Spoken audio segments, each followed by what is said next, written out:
Yeah, 1 2 1 2. Hey yo, AC. 1 2 1 2. Mic check. Hey, can y'all hear me out there? Hey. Against all odds. Against all odds. Against all odds. Against all odds. Against all odds. Against all odds. The podcast. Shout out to Rockhound Detroit Lions, man. There My pride.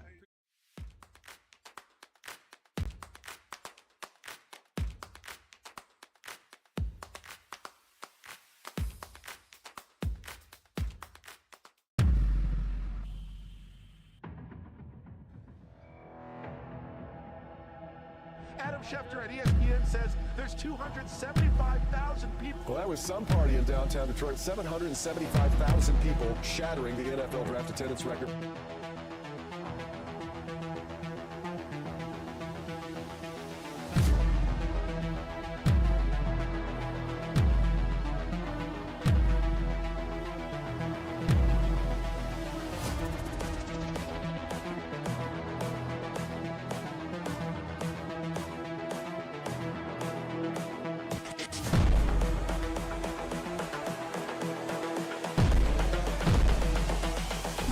This is the future.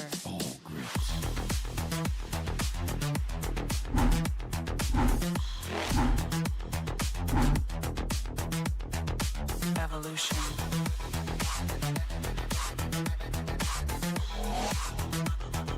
This is the future.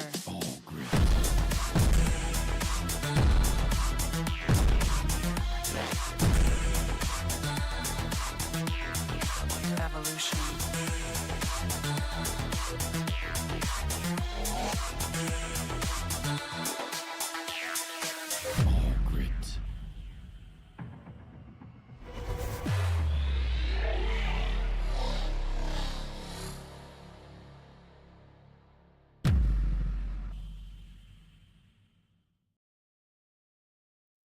All right, what's happening, everybody?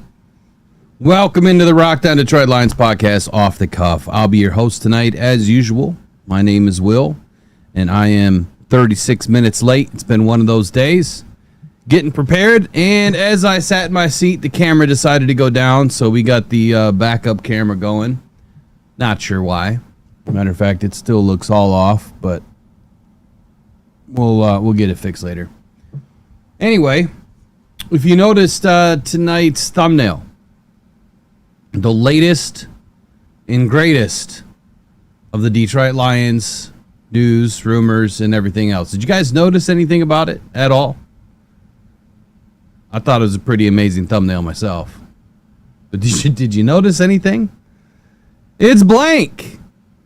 It's blank because, well, it's June 26th and there ain't a damn thing going on, really, other than, you know, same old, same old. This morning, actually doing a video about things that don't matter.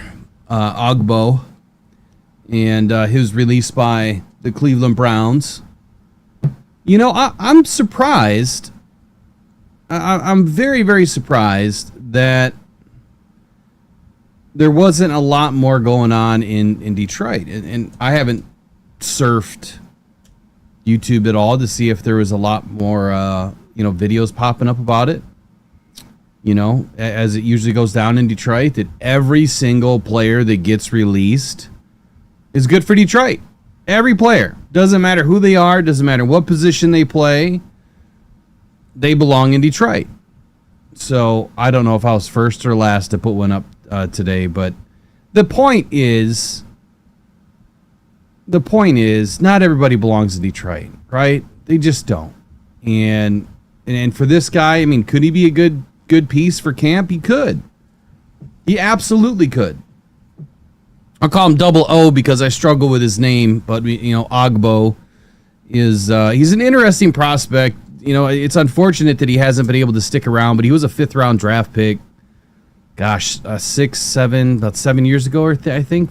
I'm not even sure at this point now. But he's been kind of bouncing around. So whatever team he lands on, that'll be his 4th squad. And I went through all of the stats and everything that he has put up thus far. I mean, it's not great, but I did notice, I think it was his 3rd season, he had a pretty good year. He knocked down 12 TFLs, very low rotation. I mean, what more can you really ask for? And I just started to chuckle when I was putting this together behind the scenes. I was kind of chuckling because you keep hearing people talk about defensive ends opposite of Aiden Hutchinson, right? And we need this guy opposite of Aiden Hutchinson. And I get sick of really talking about it. But the argument, or the SOL fans, whoever wants to talk about it, they always say that we need another guy opposite Aiden that can do Aiden things. And that's just not realistic, right? It does not exist really anywhere in the NFL that you have two guys that can do Aiden things or two guys that can do Myles Garrett things. And, I mean, those are vastly different football players. I think that we can all agree on that. So is Trey Hendrickson. Vastly different football player from Aiden Hutchinson. I would say right now in his career, Trey Hendrickson's better than Aiden right now. I would probably put Trey, in that second level above Aiden currently. And that's until we see what Aiden is when he comes back. But the point that I'm trying to make here is, when you look at what the Cleveland Browns had, they had Zadarius Smith, they had Ogbo, and they had Myles Garrett, all on the same roster. I didn't hear their fans bitching and whining and complaining a whole lot about having another Myles Garrett on the other side. Z racked up, 5 sacks before he left for Detroit? He had a couple of seasons. Matter of fact, let's just bring it up. He had a couple of seasons where he had some pretty good stats. His best year was with the Vikings in 2022. I'm sorry, with the Packers in 2020. He had 17 sacks. Now, he was the primary defensive end, right? 2019, he had 14. Excuse me. His best season was in 2018 where he had 19 sacks. So he went 19, 14, 17, and then 12 with the Vikings. That's 4 really good years. Aiden hasn't even touched that yet. Not even close to those kind of numbers. And what came with it, right? So with the Browns, he knocked down 9 and 8. Last year he had 8. And I thought it was 5, but he had 8. He had 5 with the Lions. That's right. I mean, that's really good production on the opposite of Aiden Hutchinson. If you were to have 8, 9 sacks from another guy, that's really good production. And again, I think that when we have a serious conversation about this stuff, it's who cares about sacks, right? You care when you need them. Get the tackle, get the TFL, stop the play, stop the run is the most important thing. Allow your DBs to do their job. Get the pressure, right? Affect the quarterback by keeping him bottled up and put pressure on him to make a bad decision. Those bad decisions end up in Kirby Joseph's arms. Those bad decisions will end up in Terrian's arms this year. And I expect Brian Branch to get right back into it too. He was banged up pretty bad last year. So, I mean, he played a lot. He played almost every single game, but you could tell that Brian was he was hurting, man. He was banged up quite a bit. And he didn't get his hands on a bunch of footballs, but that doesn't mean that he can't. I mean, hell, the first game that he played, he took Patrick Mahomes to the house. So there's that. I mean, it's coming. I would rather see some interceptions because these guys are getting good pressure rather than a bunch of sacks that they can just get right up, run the next play, and get a first down. All right, that sack was meaningless then if they get a first down. If you don't follow up that sack with shutting them down and getting them out on a 3 and out, then the sack was meaningless. The only thing that you could say that sack ever did, quite frankly, was maybe put a little bit of worry in the quarterback's mind.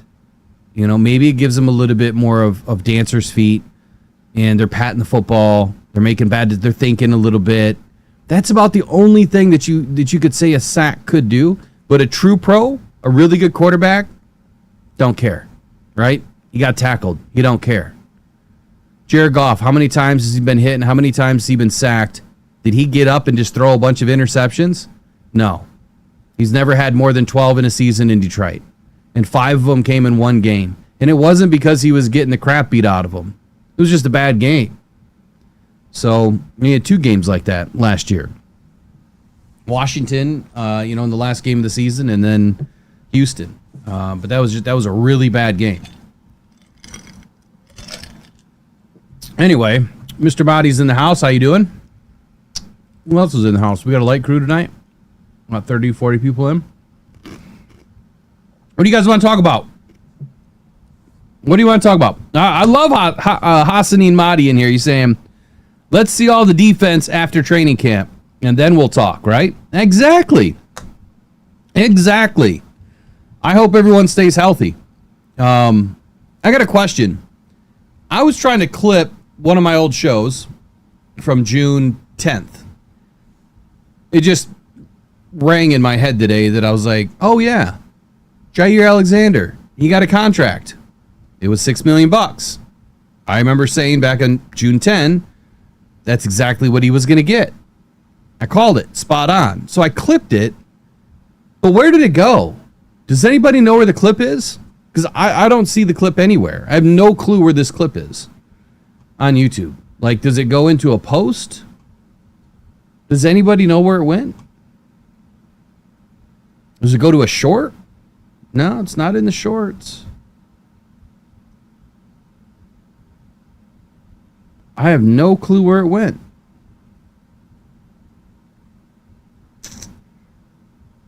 Oh well.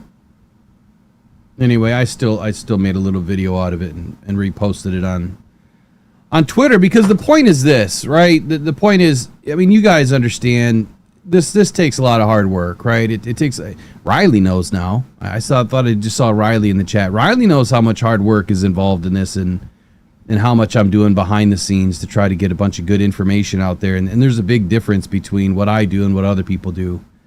I go deep into the weeds, right? I try to bring you the facts, the truth. Everything that we do is backed by fact, right? It's not just garbage talk. Yeah, we have opinions like everybody else, but we really try to dig our heels deep and find some good information. Or when we talk about something, we've done the research so we know what the hell we're talking about. And that's why the only reason why I'm saying this is the same thing that I said about Jair Alexander is, hey, he's going to get $6 million. Why is he going to get $6 million? It's just a math problem. When I'm looking at the math problem, what he's worked, and he's going to want to latch on. He's going to want to make that money up. $6 million made sense. Funny Boy Rody is in the house. $4.99 super chat. Appreciate you, buddy. He says, which defense is better, Lions or Vikings? Whew. Honest opinion, you're going to get my unbiased takes again this year. We're working on it, and we're working on some preview stuff. So, interesting. Here's what I will say. It could probably almost be dead even right now. It would be hard to say which one is better. I want to say the Lions are better because I'm a Lions fan. Of course I want to say that. But honestly, last year, if you watch this channel last year, I said that the Vikings were going to have the best defense in the North. I thought that they were going to have the best linebacker group, and they did. And it wasn't even close. There's been some changes this year, right, on both sides for both teams. We don't know what Aiden is yet. Now, if we believe in Brad Holmes, he says he's fine. He says he looks good. But we haven't seen him with pads on, so we don't know. I don't know. I guess that's the best answer I can give you is I don't know, but if I were to call it right now before training camp, we're dead even. Now, once I get to see him in training camp, I can give you a better answer, but I'm going to give you my unbiased reviews before the season starts. I'm going to hit, all of the NFC North, and we're going to talk about every positional group. So look for it. They'll be in video form, and then we'll also talk about them on the morning show as well, because I think it's good to get into that stuff, right? And you look at the season and before. I feel like Mr. Rogers right now. I'm sitting in a chair taking my shoes off. Remember how Mr. Rogers used to do that? Anyway, you're getting into the season and you want to know what's happening around the league, and not a lot of people have the time or the patience or the care or the wherewithal to go look at stuff, to go watch tape, to go look up stats, and and really dig into it, but we do. And that's what we're going to bring for you. A couple of series that we're going to do every year is unbiased reviews and then a preview. I can't tell you what the preview is, but it's a preview. So anyway, I'm still wondering, did anyone notice that the thumbnail is blank? I didn't see any answers. Did you guys notice it was blank, or did you not even see the thumbnail? Yeah, Mr. Motti, you spelled my name right. You're all good, buddy. All good.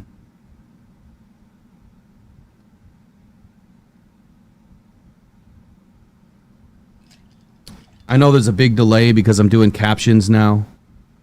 I know there's been some complaints with volume in that, and I think they were pretty loud without going too crazy, getting distorted. But there's also some people that are hard of hearing, and the captions I think are super important. So that's for you guys. I want to make sure that that we can have a show that everyone can enjoy. So this camera's a little glitchy. I can see it. It's a little glitchy. All right, I did want to talk about a couple of articles because talking about defensive end to kind of start the night, and I mean, are we seriously still talking about? We're seriously still talking about defensive end stuff. We're still talking about Trey Hendrickson. We're talking about Aiden Hutchinson contracts. And look, guys, I am pretty positive. I am very, very, very, very extraordinarily confident that Aiden nor JMO will get a contract extension this year. I don't think it makes sense. If it's going to happen, I think it'll happen before week 1. Now, I believe Aleem McNeil did get a deal done during the season, but that was started way before, right? It was started way before the season started. It was, around this time or whatever that they were speaking to Aleem McNeil's agent. So that kind of stuff can happen. But if we know Brad Holmes, he lays off all of those conversations, or at least that's been the history so far. One deal in 4 seasons that's really been done during the season. So I don't see it happening. I don't see it happening. I don't think it's a smart move. I think that you want to see what Aiden does. And that's that. And once you see what Aiden does, then yeah, if you feel like right now is the right time, maybe you get through the first quarter of the season. Aiden's playing really well. Looks good. If it looks good, if it smells good, and it plays good, right? So maybe then at that point you get a deal done. But I just don't see it happening. I'm trying to find my notes from today's video, and I just don't have a clue where it is. That's fun. Wanted to talk about Ogbo, but I don't have my notes in front of me. All right. Okay, moving on. Let's talk about this article then. Let me bring it in. Take a look at the screen. All right, sporting news. I really don't know much about the sporting news. Honestly, I'm not just saying that to say that. I really don't know much about who owns the sporting news, who's behind the sporting news, how trustworthy the sporting news is. I really don't know. But they're talking about the Lions trade pitch adds disgruntled superstar edge rusher to pair with Aiden Hutchinson. So if I were to break that title down, it sounds like the Lions are making a trade pitch to add to a disgruntled superstar edge rusher to pair. So they've got to be talking about who? Trey Hendrickson, right? Let's just read it. Why not? The Detroit Lions should be one of the top teams in the NFC once again in 2025. However, the team has a glaring need at edge rusher. Do we? Do we really have a glaring need? Don't we have Aiden Hutchinson? I'm sorry. Did I fall and hit my head? I thought we had Aiden, and I thought that he was fine. Don't mind me while I pour myself some tea. I thought he was fine. So apparently we need to address this to compete for a Super Bowl. We need another. That's what it says right here. Must be addressed to compete for a Super Bowl. Nope, it doesn't. Because we got a guy by the name of Ahmed Hassanin who we haven't seen play yet. We have no idea what he's going to be, but I think that the stars are pointing in the right direction right now. That I think he's going to be okay. And even if he's not okay in his first year, we still have Marcus Davenport. I know, a lot of injuries. Well, hey, Aiden just missed a whole damn season. So, I mean, if you're going to say that about Marcus, can we say that about Aiden? I get it. It was the first major injury for Aiden. He didn't have a bunch of little injuries. He's only missed like one game before that or half a game, whatever it was. But then he missed, 11 games. Well, actually 12 because he missed the playoff too. So he missed 12 games so far in his short season or his short career. That means that he's only played in what? What is it? 17, 19, about 38, about 44 games throughout his career. Just going off the top of my head here, about 44 games in the first 3 seasons. Now, look, I don't think that, Marcus and Aiden are in the same boat. Obviously, Marcus Davenport's had, a few more injuries than what Aiden's had to deal with. But it goes on to say that Aiden is set to return from the big leg injury, and then a reunion with Zadarius Smith is possible. It's a possible move that Brad Holmes could make to address the pass rush. We've been talking about this stuff for weeks, and this just came out 2 hours ago. Again, that's why the thumbnail is blank, because it's the same old stuff that is just being regurgitated everywhere. And I'm not helping the situation tonight because I've been pretty busy. So nothing new coming from me tonight. But, as I read through this, it talks about Trey Hendrickson. If a reunion with Zadarius Smith doesn't happen, that Detroit should look into a blockbuster trade right here for Cincinnati Bengals edge rusher Trey Hendrickson. Guys, ladies, kids, I think that we already know. Yep, Hendrickson's in a contract dispute. We've said that 100 times. Yes, he is a superstar pass rusher, but he's also looking for $35 million, north of $35 million, for his contract. If we can't even sign the guys that we have on the roster right now to long-term deals, let's do the math. Let me break out of this. I don't even think I need to read the rest of this, do I? It simply talks about doing an all-in move by the Lions to go out for the 30-year-old Trey Hendrickson, right, and do a trade. That's what it's talking about. And then it says that the main roadblock is acquiring Hendrickson is money for the Lions. Okay, then why are we talking about it? And then saying that the team may not have enough cap space to pay 2 edge rushers. Okay, so why make this a problem as opposed to go the other direction and just say, look, everyone talking about this is the problem. It's right here. The problem is cap space. It's a very simple math problem. Let's see what we got. And last year, I know I've said this 100 times, everybody. I know I've said this 100 times.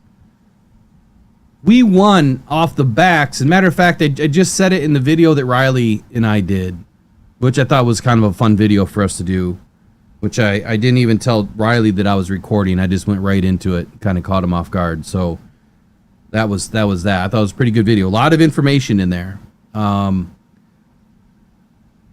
But the point that I'm trying to make here is it's a math problem for the Lions.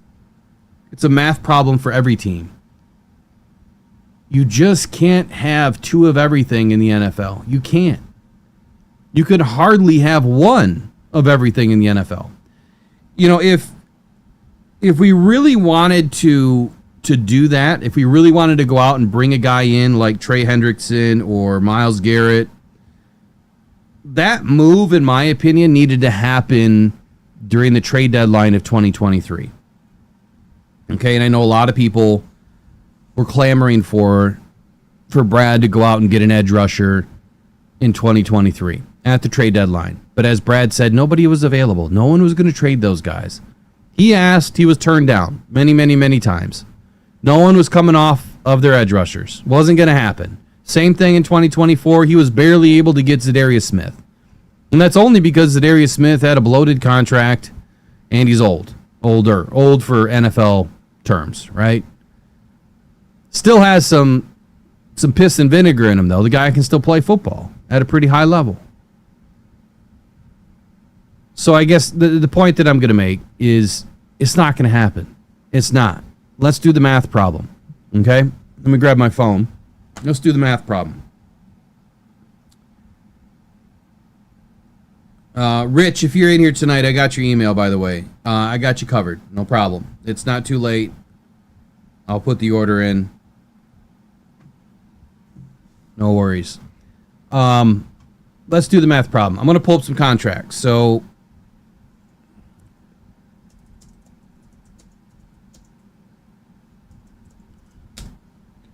then I'm going to throw it up on the screen.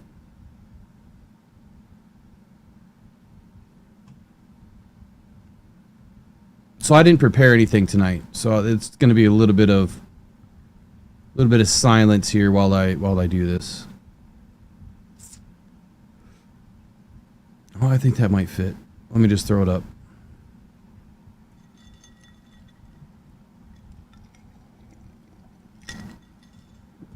No, I guess it really doesn't give you the number that I'm looking for. Hold on.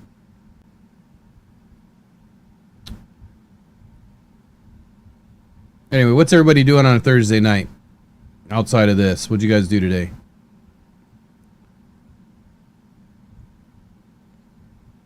I was supposed to mow the lawn today. I didn't. I mean, I guess I wasn't supposed to, but I wanted to.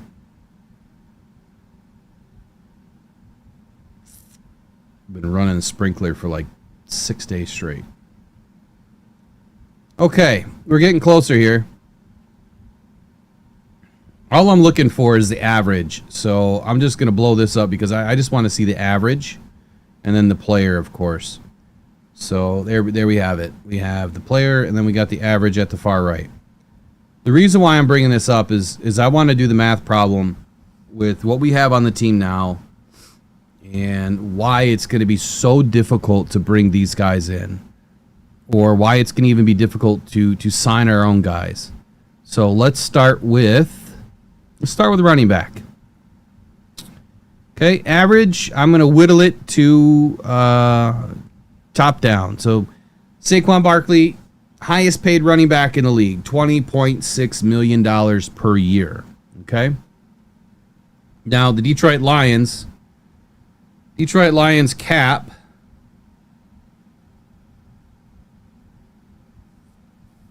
I'm going to pull it up by over the cap. I don't trust over the cap right now, but we'll kind of use those numbers, I guess. According to over the cap, the Lions right now are minus 54.4 rounding up $1 million. They're $54.4 million over the cap in 2026. That's insanity, right? We have never been in this position. Let's assume that the cap goes up 30 million, okay? Well, now that brings that liability down to 24 million in the hole. Let's say Jared Goff renegotiates his contract and Sheila's willing to give him a $30 million signing bonus, basically handing the guy a check, right? When you can spread that out for the next few years. Well, then if you take 30 million off of Jared Goff's contract and you spread it out, you're still going to get hit with about 6 million of it. So that would balance the books. That would get you at zero. Okay? Currently, the Lions have about 48 million in cap space. Don't know what's going to happen with Cam Sutton. We're going to talk about that tonight, but I haven't been able to find any information that's valid.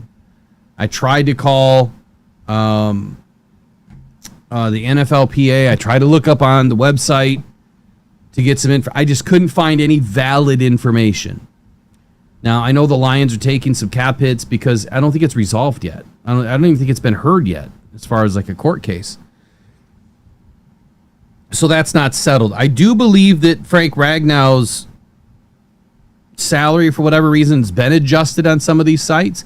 So if the decks are cleared by Jared Goff renegotiating, and that's about the only contract that you could even do it with, unless you start cutting guys like Taylor Decker, then you'll have about $40 million in cap space next year. And then you're going to have to sign your rookies, which even if you're picking at 32, it's going to cost you about $10 million. So you have $30 million in cap space. Aiden is already signed and attributed for because he's on the 5th year. And so is JMO. They're already under the 5th year. You don't even have to do anything with their contracts. But even if you did, their contracts really won't hit for, till the next year. So even if you sign those guys, you really have to look towards 2027, right? And it's going to be really hard to do the math because right now, the number swings big time. They're 77 million over or, under the cap that year, but they also lost between 26 and 27. They lose 15 guys signed. So it's really muddy math right now. Let's just put it that way. So let's just try to do it the easy way. If the Lions are at break even and maybe have $30 million in cap space next year, I think that's a good number to shoot for. If they have $30 million in cap space next year. If you're going to sign Jahmyr Gibbs next season, because this is his 3rd year, next year would be his 4th year, you're going to want to get that deal done before free agency. So you're going to want to get that done deal about right now. Typically, end of May, all of June, this is when the extensions happen. If an extension was going to happen with Aiden Hutchinson or Jameson Williams, I think it would have probably happened by the end of June, no later than early July. I just don't see it happening. And even if it does, it's not going to really affect a whole lot this year anyway, or next year. So, are we paying Jahmyr Gibbs $20 million? What do you think? Should I make that a poll question? I mean, you guys need to consider the impact of these rosters, right? The next lowest is Christian McCaffrey at 19, and then below that's Derrick Henry at 15.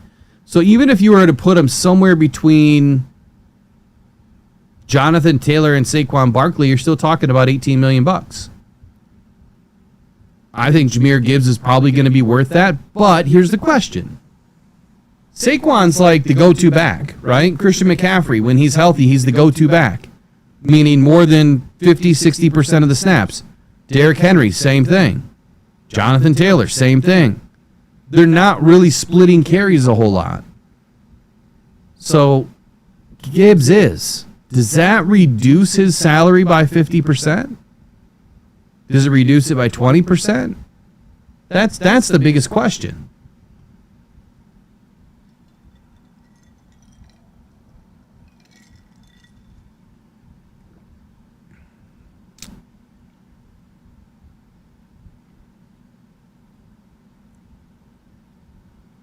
So put it in the chat. Let me know. Are we paying Gibbs $20 million?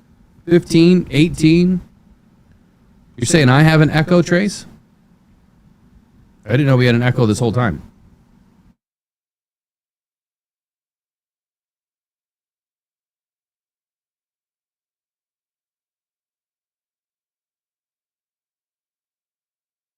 I guess we do. Hold on. I think I know what it is. We got a new camera up.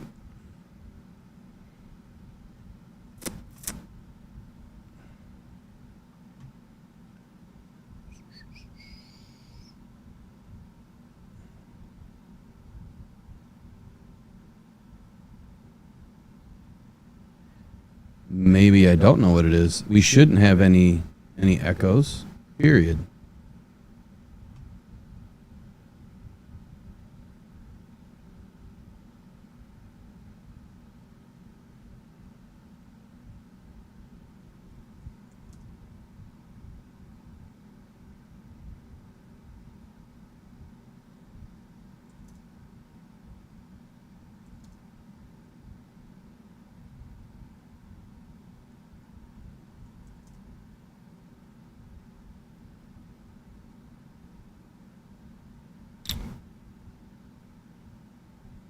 Let me do this. Let me go back to this screen. Do we have an echo when I'm in this screen?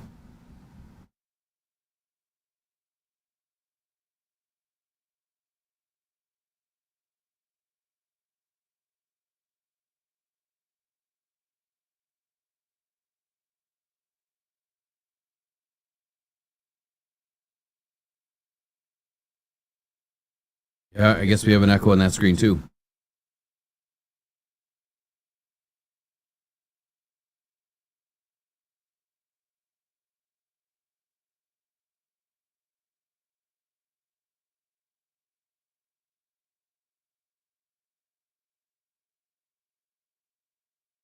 We have an echo on that screen too.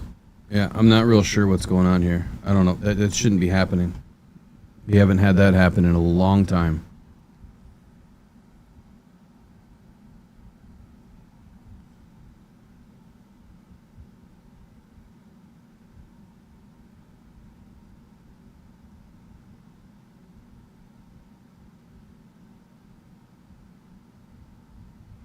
Make sure I don't have an extra screen open somewhere.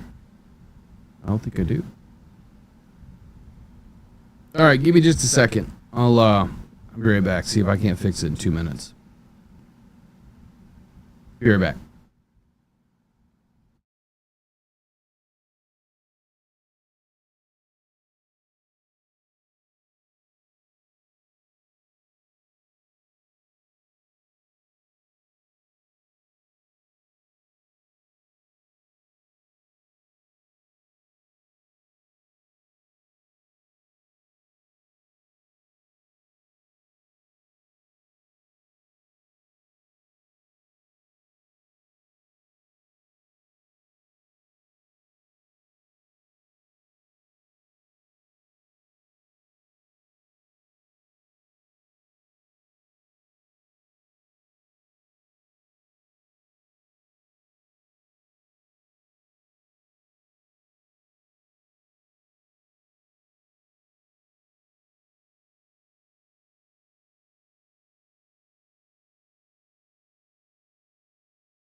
Yeah, I'm not sure.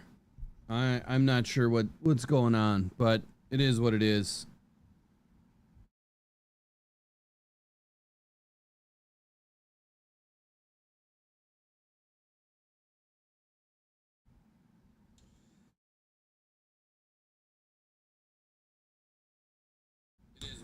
It sounds like the echo's gone, so I don't know what's going on. No clue. That's just really odd. I didn't change anything. But anyway, I guess let's get back to this. So we're talking about signing all of these guys and why it doesn't make sense to sign another defensive end. If you're gonna bring in a guy like Trey Hendrickson, do you think that he's so pissed off that he's willing to just go to the Lions and play on his final year of his deal and then test free agency the next year? Does anybody think that's even a possibility?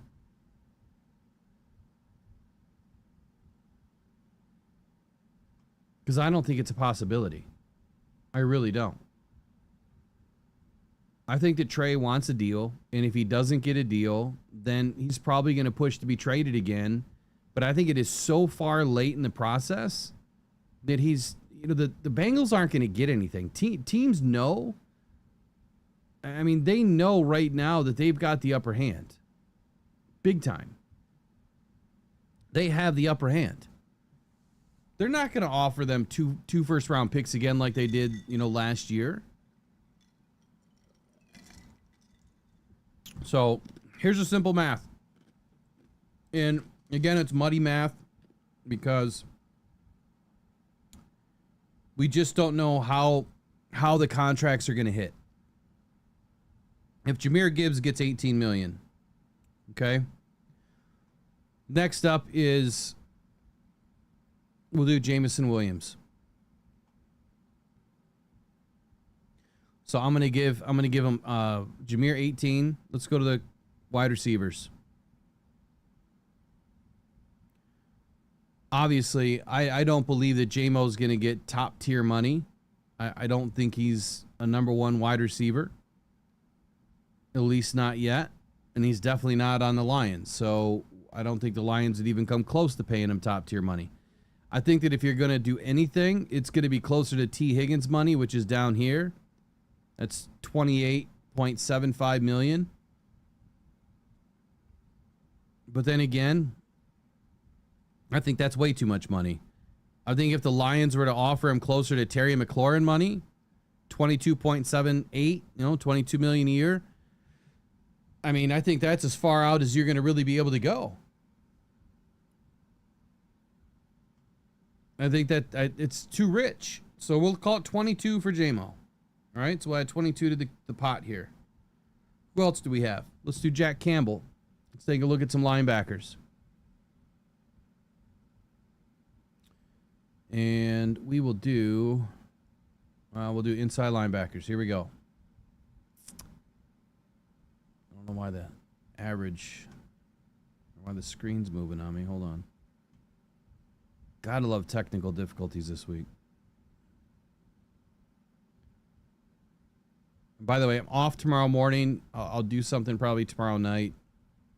Prepared, but I got a busy morning tomorrow. I had to testify.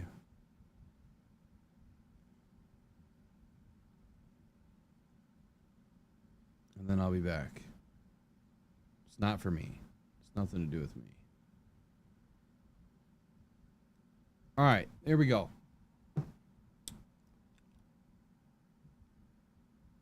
Roquan Smith making $20 million bucks. Tremont Edmonds making $18 million bucks a year.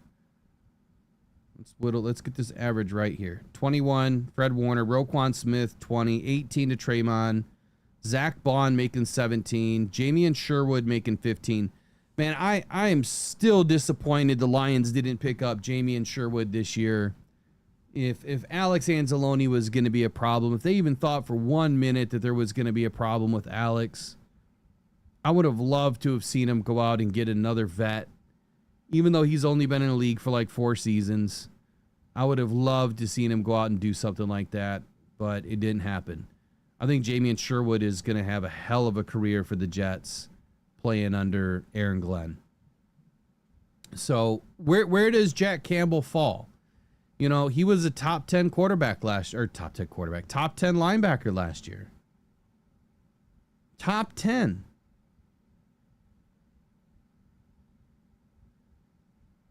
$1.21 gigawatts. That's crazy. So if he was a top 10, then we got to pay him top 10 money, right? So 1, 2, 3, 4, 5, 6, 7, 8, 9, 10 would be 10.5 million or better. So let's just do the average. 10.5 and 21. We'll just call it 15 million. Okay? 15 million. So Jamison Williams is going to get 22. Gibbs will get 18. Jack's going to get 15 million. All right. Let's go to Sam Laporta. Let's take a look at these tight ends. Tight ends been getting paid, man, and I know that they deserve a lot more money than what they've been getting. It, you know, I feel that they do anyway. And after the Pope just blessed Sam, you know he's about to have a crazy season. Crazy good, I hope. So Sam Laporta, I mean, he finished as a top 10 tight end last year, right? And I believe he finished as a top 4 or 5 his first season. So you're probably going to have to give him top 10 money. Without a doubt, you're going to have to give him top 10 money. Does he get George Kittle money? See, I think that George Kittle money is because of what he's done, not what he's going to do. Trey McBride, I think that's the number. Because Trey McBride is only been in the league, what? What, 2 years? Has Trey McBride been in the league 2 years longer? Then Sam, when was he drafted? No, he's got 3 years of experience. He was drafted in 2022, and Sam Laporta was drafted in 2023. So Trey McBride got 19 million. I'm pretty positive that Sam Laporta is a better tight end than Trey McBride. Is that a fair statement? You guys agree with that?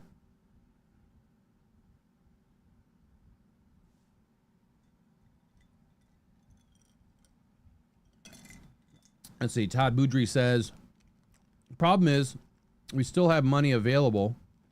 And if you do, then everyone is coming to your team. What do you mean by that? I don't know what you mean by that.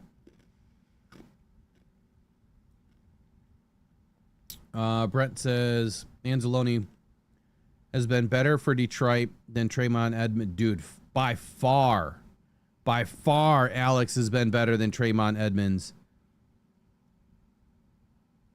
At a third of the money. Dude, isn't that insane? What a great stat. So what does that mean? Does that mean that Alex wants Trayvon Edmonds money? Lions can't afford that. They can't afford that. And pay Jack.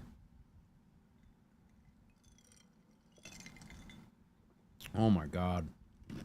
We got a bad problem. All right. I'm going to give Sam $19 million and $1. He's a way better tight end.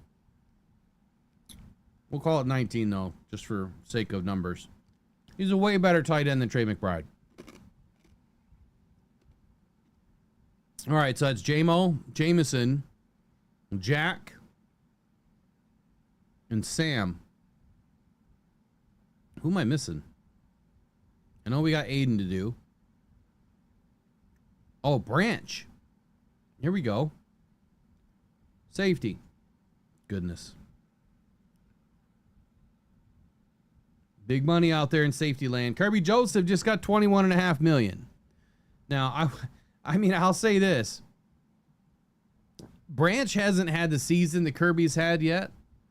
Meaning he hasn't gone out and pulled down 9 or 10 interceptions. But I think that you have to put a value on Brian Branch that is not... It's not about the... It's not about the interceptions. I think it's about the production.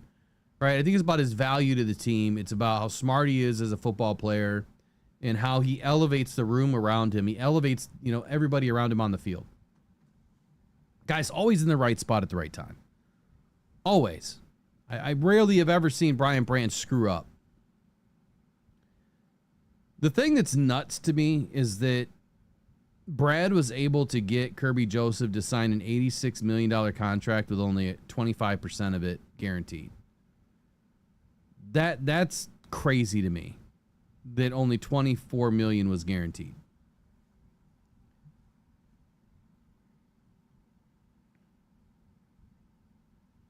So Branch gets the same as Kirby. Okay.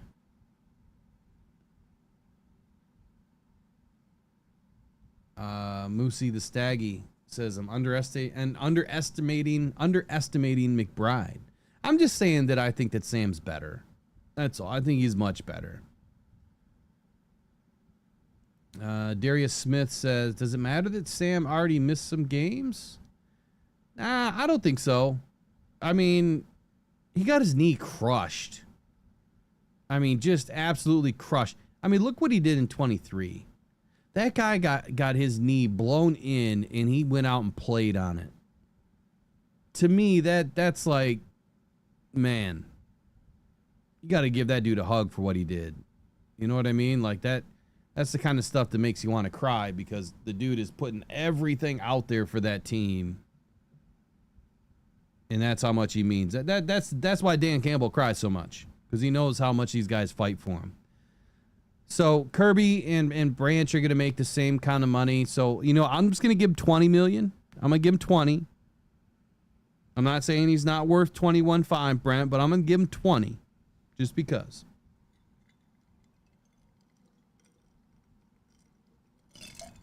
Yeah, exactly, Brent. He says that Branch is better at other things than Kirby. They're like a perfect match, right? It's funny. I've got this. Hold on. It's like having these two bobbleheads right here. Jameer and money, right? They put these little Lego things on the bottom, right? How they fit together. They're a perfect match.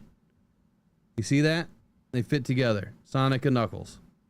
It's exactly like Branch and Kirby. Exactly. They each do different things, you know? Kirby is, or Jameer is, he's all the speed and the glitz and the glam, and David Montgomery is the bulldog and the, you know, the bulldozer. You know, I said last year he's got those, he's got them sledgehammer legs. So it's just, it's perfect, man. I mean, it's a perfect analogy. They each do different things. They complement each other. And I think that's one of the wonderful things that Brad Holmes has provided to this team is you've got the 1A and the 1B, and they each do something different. Amon-Ra to Jamison Williams, same thing. They each do something different. And that's exactly why you don't see two Aidens on the team. You need one that does something different than Aiden. It's just the way that it works. Okay, so how much are we at now? We haven't even done Aiden yet. Help if I could unlock my phone. All right, we're at 94 million of new money per year on average. 94 million. Whew. And we haven't even done Aiden yet. Okay, so now let's add Aiden. I'm going to go 36 million on Aiden for right now. That's a cool $130 million of new money. If you can see that. I don't think you can even see that. There you go. 130 million of new money that's being added. So how does that screw the Lions? Well, it screws the Lions. You're adding $130 million to, even if you go out 2 years from now, and you add 60 million to the cap. Let me bring up the Lions cap.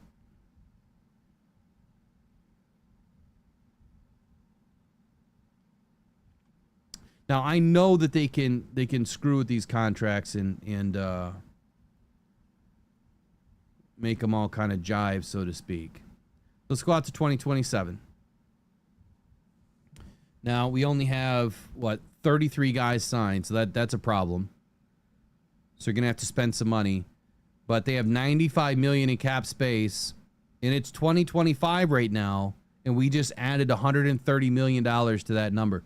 So we are now 35 million over the cap just to start 2027, and we still need to sign 20 more guys. You guys see the problem yet? How are you going to add another $35 million football player to this roster? Now, we just spent a whole hour talking about this because, well, I had some technical problems, but I don't know how much more I have to make the case. It can't happen. And if Brad bends the knee, if he bends the knee to the fan base, this team is you know what, effed for a decade. Because we will never be able to crawl out from underneath it. The cap would be screwed forever. It would be another Quintricia, Matt Millen era all over again. We would never dig out. And then you're going to lose players because after you win maybe one Super Bowl, you're going to have to cut some players. You're going to have to trade some players to get back underneath the cap. So the question is, was it worth it? Was it worth it? And here's why it's not worth it to me. And before I get to that, where are you at, Dad? Dude, is Froyo still in business? He says 19 million and a Froyo gift card. Lifetime supply of Ford trucks. How about that? And see, I would say the same thing too. You can backload some of these contracts, but the problem is their agents aren't going to want that, right? You're going to have to make each contract. Let's think about it. If you re-sign all of those guys, and remember, we got new guys coming behind them, right? You're going to have the 2024 draft class coming right behind them. You're going to have Terriana Arnold that's going to need a deal. Ennis Rakestraw that's going to need a deal. Eventually you're going to have, I mean, what happens if Giovanni Manu turns out to be some amazing left tackle? What if he turns out to be Jordan Mailata? You know what I'm saying? And then you've got Tate Ratledge right behind them in a couple years. So it's just a mess. It's why whoever is doing the numbers for these NFL teams, those people better be making big money. Big money to be able to handle all this stuff. I know it's just pushing numbers around, but you got to be smart. Have you ever watched the movie Accounting? Accounting and Accounting 2? The first one I think was better than the second, but that dude was just a math genius, right? What's his name? What's that dude's name? Was dating Jennifer Lopez. Why can't I think of his name? Could see his face all day. Memories for crap these days. So the point that I'm trying to make, and here's the take. So even if you can trade off every year with a new contract that's hitting, kind of like they're doing with Jared Goff next year, is $69 million hitting next year, and then it drops, and then it comes back up. It drops down like, I don't know, 15 million or something in the next year, and then it comes back up. It's you're trying to guess how much it's going to cost to bring these players, you know, back, or how much it's going to cost to sign these players to a new contract, and then kind of play the every other year, right? Every other year you're going to have one of these contracts hit. But you can't go out 5 years and do that. You're talking 3 and 4 year contracts, extensions. So it's really tough to do that kind of stuff. Signing bonuses is the other thing. And this will go all the way back to what we said 2 months ago when that new rule came out, that each of these teams have to put in more money into the kitty, right? It has to go into escrow. So that means that Sheila Hamp has to have, you know, $1 billion just sitting around in escrow at some point for all of these contracts. It's definitely over $500 million in escrow. That's a lot of money. And these teams have to be willing to do that. The owners have to be willing to do that. We see how cheap the Bengals are. Maybe they just don't have the money. They don't have the money. You would think that they do, but they don't. So there you go, Randy P. That was going to be my take.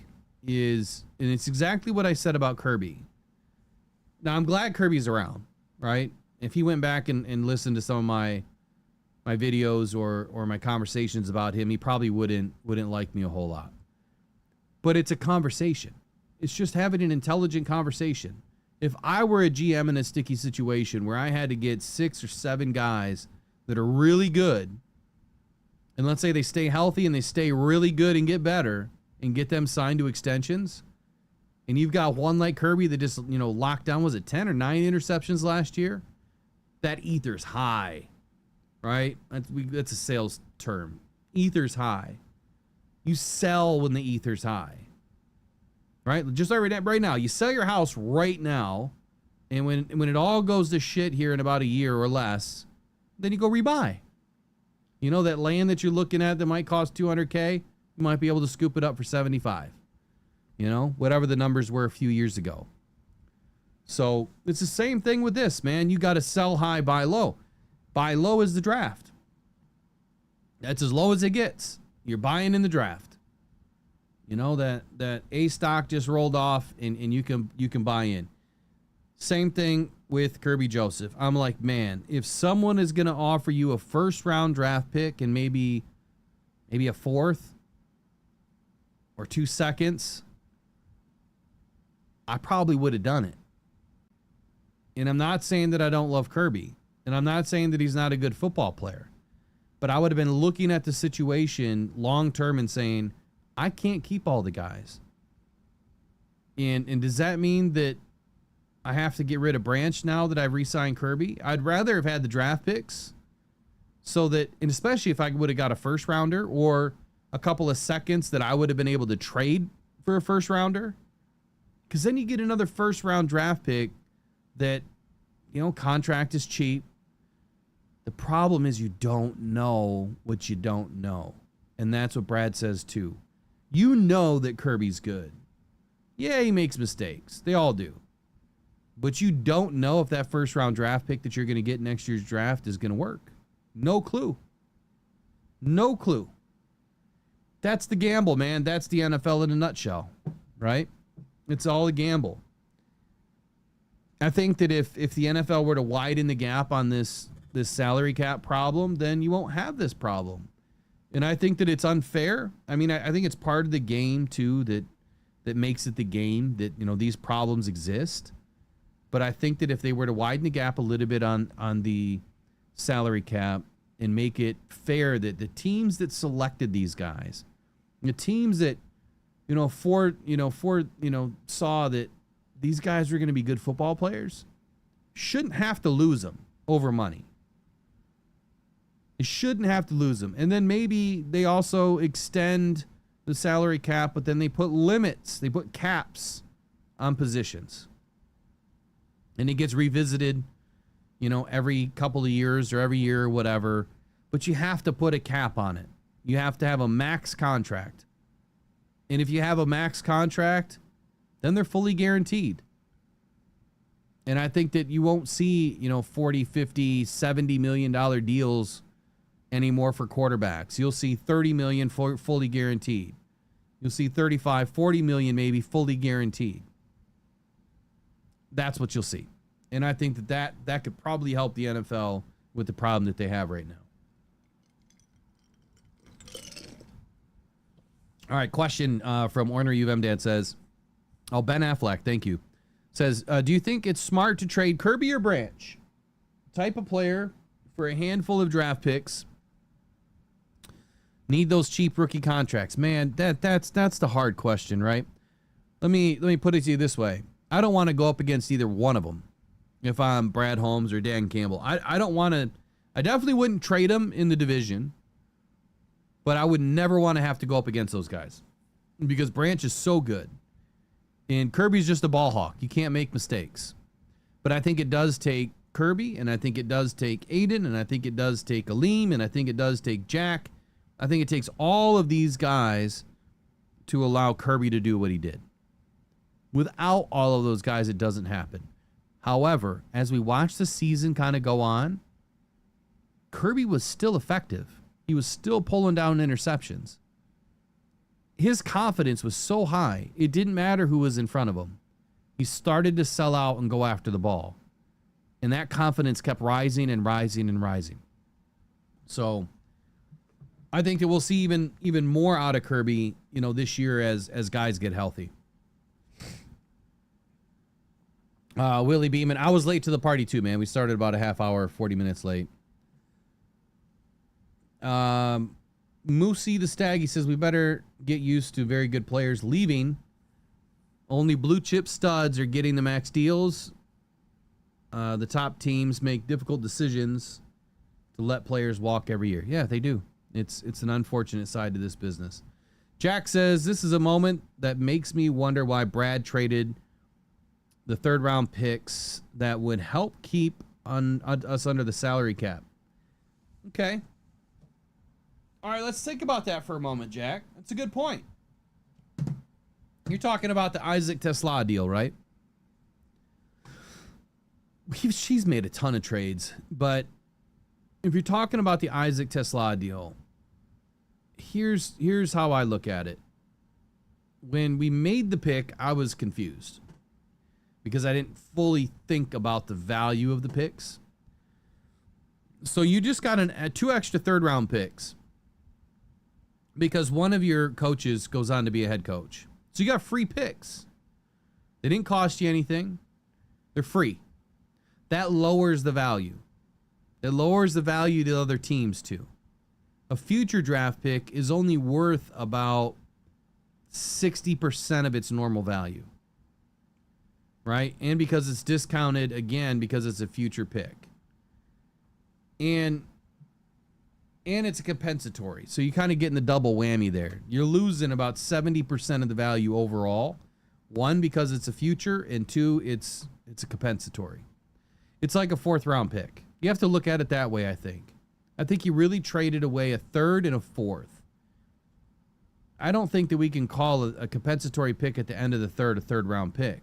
because anything after 32 picks are taken in any given round, it's really the next round pick. It's just a round in between each round. Does that make sense? When you really look at it that way, it's kind of like a round that's in between. It's like 3.5. It's round 3.5. You know, it's round 4.5.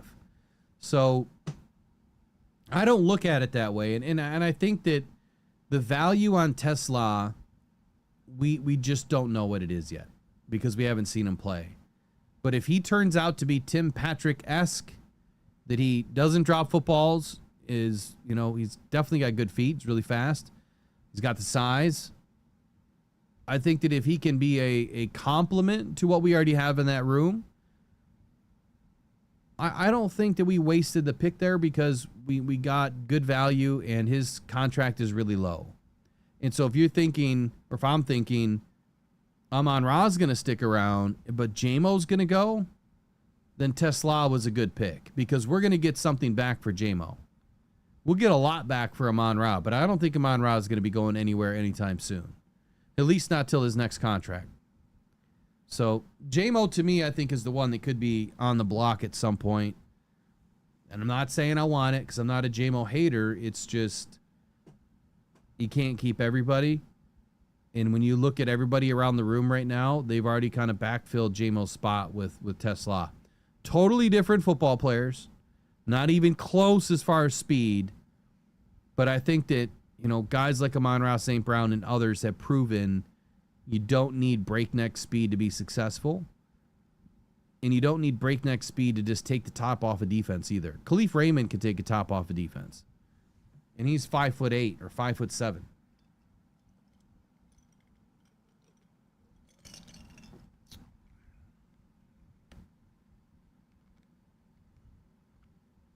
How do we do on the poll?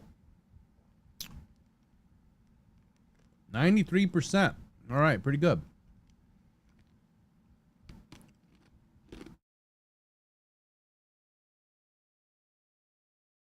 Funny boy Rhodey, that's no question, man. St. Brown is the better receiver all day. And I appreciate your $4.99 super chat. Let me get you diced up here with some J-Mo and some St. Brown. I owe you two. And I'll get some new ones for the season. I'm just kind of holding those back for right now. So his question is this, or I don't know. Yeah, I think it's a guy. Question is, who's better, Amon-Ra or Jameson Williams? You guys tell us in the chat who you think. Here you go. It is complete. There goes J-Mo right side. He's got the angle to the end zone. 25-20, 15-10, 5, end zone. Touchdown, Detroit Lions. J-Mo flies into the end zone and the Lions extend their lead. Yeah, I say it's definitely the Sun God, just like you guys say, no question. And it's not because of the speed, right? It's not because of the potential, because it's definitely there. It's because of what Amon-Ra brings to the table. It's how he practices. It's how he performs. It's his value to the team. It's everything. It's not just everything on the field. It's everything off the field. But I got to tell you, man, I think that J-Mo's really starting to come into his own.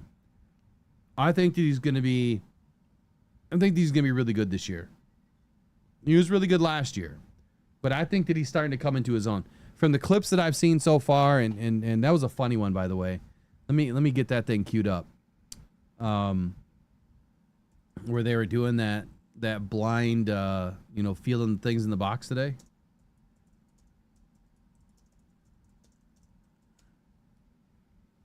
That was hilarious.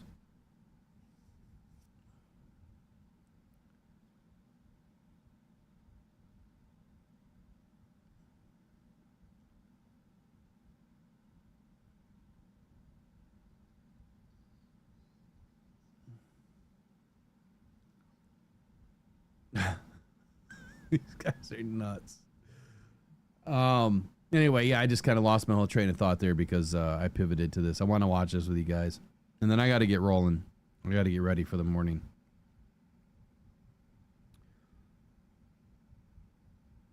One sec.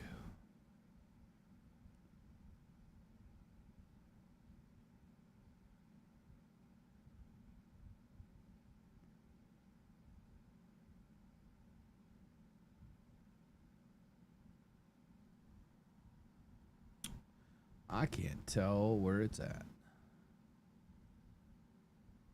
All right, here we go.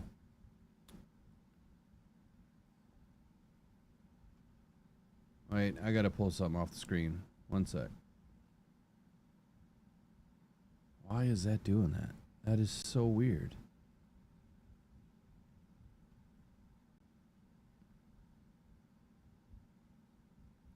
Some extension running and it's... I've never seen it overtake a screen like that.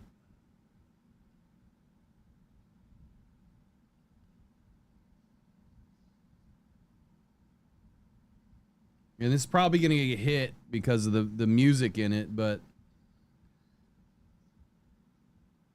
I might have to erase it later. But here we go. This is the Detroit Lions.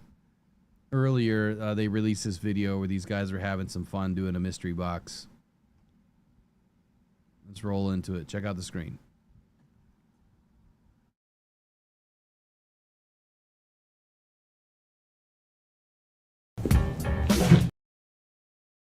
Or maybe not. Hold on.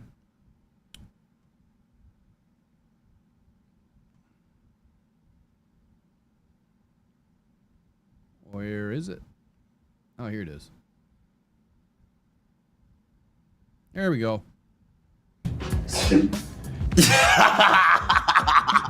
What? I'm scared. What the hell was that?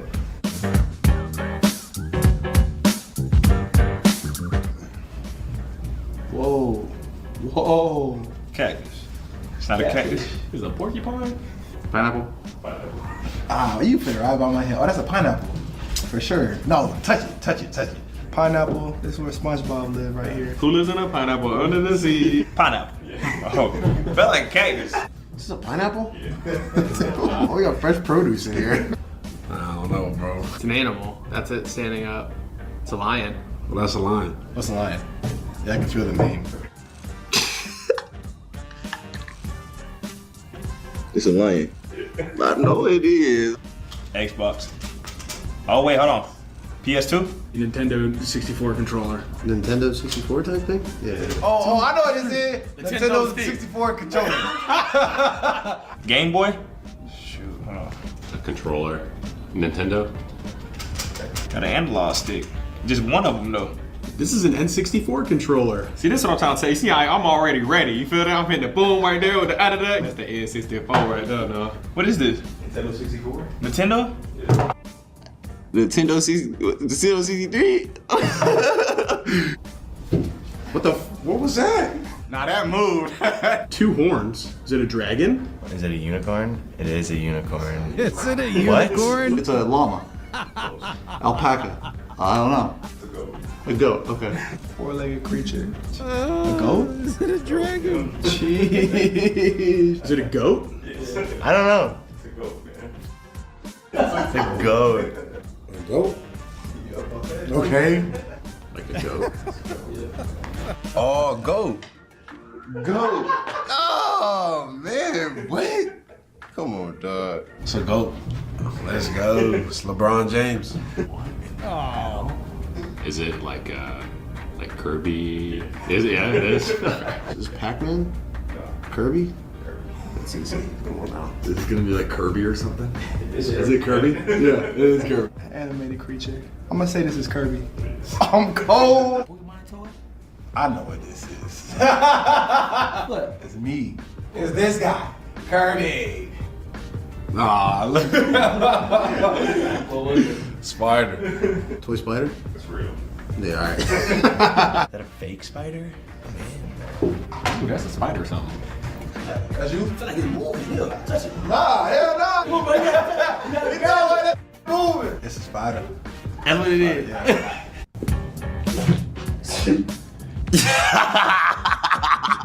What? I'm scared. What the hell was that? It's hilarious, man. These guys are nuts. All right, I got to say this, though. How many of you guys recognized Sam Laporta?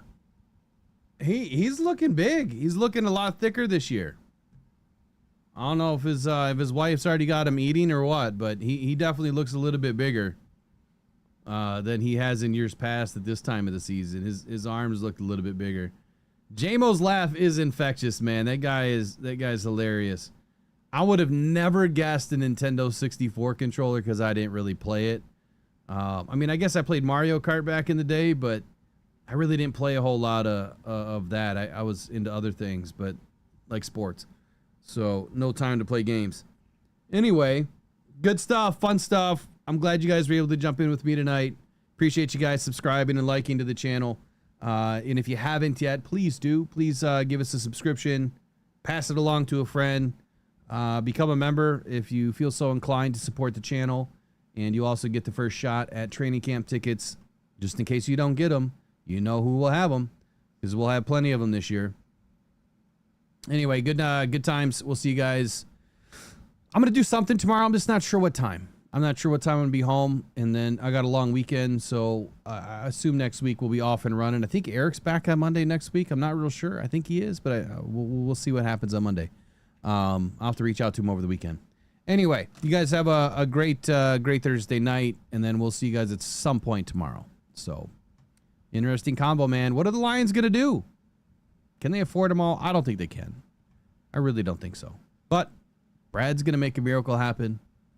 Lions winning the Super Bowl this year, by the way. Just going to end it on that.